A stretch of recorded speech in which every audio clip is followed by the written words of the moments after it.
Tá vendo este brasão aqui? Ele simboliza um ideal republicano que durante tanto tempo foi perseguido pelos liberais e por boa parte dos militantes brasileiros. É o símbolo de uma conquista, porém, para alguns estudiosos da história do Brasil, é difícil encarar este símbolo sem se lembrar de problemas. Nos seus 10 primeiros anos, o nome República vive um período de crises cheio de incertezas. Como você sabe, a República foi proclamada em 1889.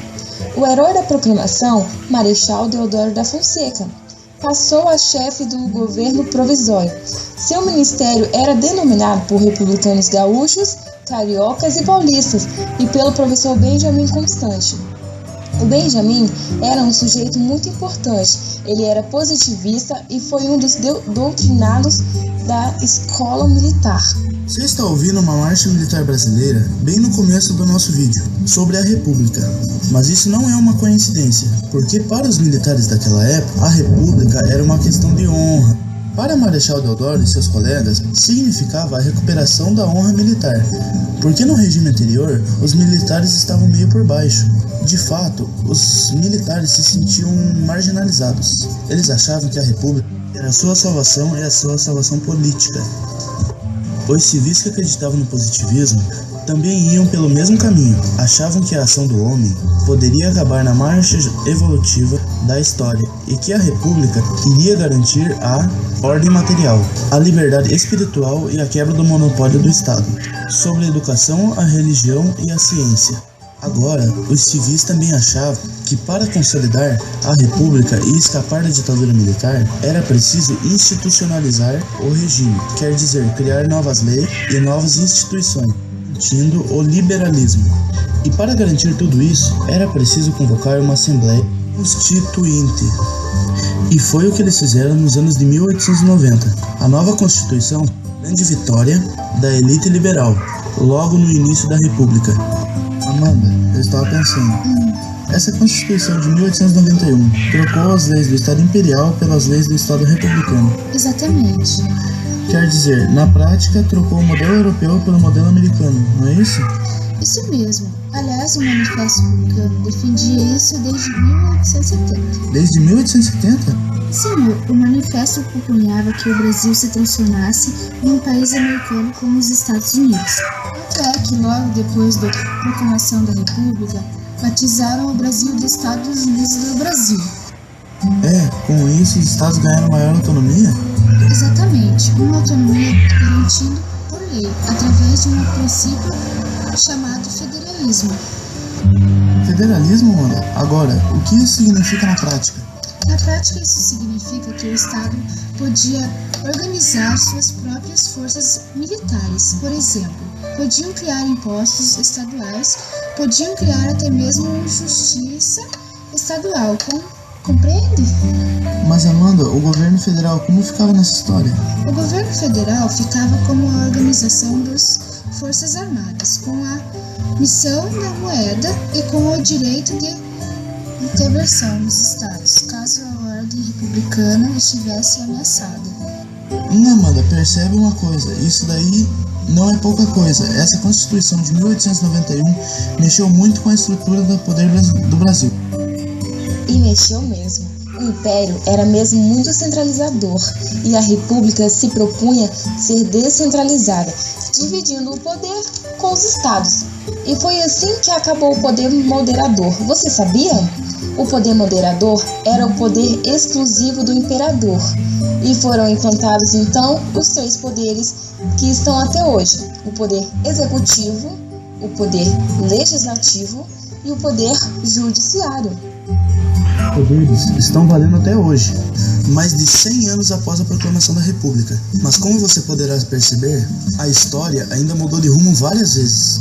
O importante é você saber que, com a Constituição de 1891, o poder legislativo passou a ser composto por uma Câmara de Deputados e um Senado Federal. No Senado, cada estado seria representado por 3 senadores.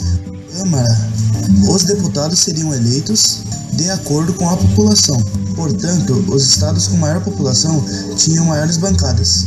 Outra consequência da Constituição de 1891 é que o poder legislativo fica mais forte, ou seja, o poder executivo não podia mais dissolvê-lo. O poder executivo passou a ser exercido por um presidente e auxiliado por ministros nomeados por ele. Em outras palavras, a partir de 1891, a gente entra no regime presidencialista. Com a instituição do presidencialismo, terminaria, portanto, a experiência parlamentarista, que atravessou todo o império. Os presidentes eram eleitos pelo voto direto do povo. Seriam chefes do executivo, da nação e das forças armadas. Como você deve estar percebendo, o sistema eleitoral também passa por mudanças. Das eleições diretas, o voto passa a ser universal. Ei, Amanda, depois da proclamação da República, o povo começou a ter uma participação política maior no país, voto universal, eleições diretas e uma série de avanços. Mas essas coisas não foi bem assim, viu, Gabriel? Como não, Amanda? Muitas vezes mudaram. Mudaram e foram importantes essas mudanças, mas o povo ainda estava meio afastado das eleições. Mas o povo ainda estava meio afastado das eleições. Pensando bem, na época mulheres analfabetas não podiam votar e também não podiam ser eleitos. Pior que isso, o voto na época também não era secreto, era aberto. Não, peraí. Quer dizer que se eu votasse em alguém naquela época, todo mundo iria ficar sabendo em quem eu votei? Exatamente. Que coisa. Isso quer dizer que, em termos eleitorais, algumas coisas do Império continuaram iguaizinhas na República. Por exemplo, segundo alguns historiadores, com a introdução do voto direto e a alfabetização, ainda em 1881, a participação da população caiu de 10% para apenas 1% nas eleições. E na República, a coisa ficou maior ou menor na mesma, com apenas 2% da população participando das eleições, mas mesmo devido muita gente de fora do processo. A Constituição Republicana trouxe mudanças importantíssimas. Ela introduziu a descentralização do poder e garantiu poderes amplos aos estados, ao legislativo. Se você der uma conferida nos símbolos da República, vai ter uma ideia do clima político vivido pelo nosso país no começo do novo regime. Para tocar o coração dos brasileiros, o regime republicano criou uma série de símbolos. O primeiro deles foi a própria bandeira nacional. No mesmo dia da proclamação, alguns republicanos empunharam uma bandeira parecida com a bandeira americana, só que verde e amarela. Os positivistas, que eram uma parte importante dos republicanos, não gostaram e encomendaram uma nova bandeira com base nas nossas tradições. Ficou o fundo verde, o losango amarelo, o círculo azul, mas ao invés da cruz e da coroa com aqueles ramos que identificaram a bandeira imperial, eles introduziram o céu do Brasil, sobre ele uma faixa atravessando o firmamento, onde se lê o lema positivista: ordem e progresso. Ei, Amanda, peraí. Mal começou a valer a Constituição Republicana, chega o Marechal e fecha o Congresso? Pois é, o Marechal Deodoro não conseguiu conviver com a independência do Legislativo. Ainda o que ele fez? Ele fechou o Congresso para fortalecer o Executivo. Como assim? Foi o que ele fez, só que daí o que aconteceu? Ele fechou sem apoio político e sem apoio militar, ou seja, acabou renunciando. Apenas 3 meses depois de ter fechado o Congresso, e quem o substituiu na presidência da República? Foi o vice, Floriano Peixoto, que também era militar.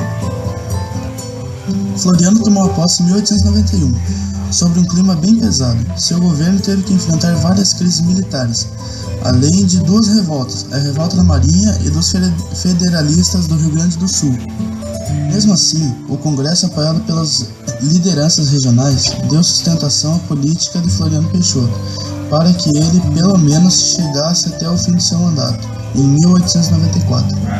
Amanda, eu vou dizer, a coisa estava bem feia nessa época. Mas estava feia mesmo. Para você ter uma ideia, nem a eleição do presidente Moraes, que era civil, Sei. conseguiu acalmar a situação. O Congresso continuava dividido e o governo tinha que combater rebeliões, como a de Canudos e, por exemplo, no interior de Bahia. As tropas do exército iam lá e eram derrotadas pelos rebeldes de Canudos, que resistiam durante anos ao exército brasileiro. E esses rebeldes já eram liderados pelo Beato Antônio Conselheiro. Eles se opunham à República e ajudaram a desmoralizar o cambaleado governo republicano brasileiro. Para completar o quadro, o presidente Prudente de Moraes sofre um atentado político em 1897. Ele consegue sobreviver e o caso provoca uma grande reviravolta política.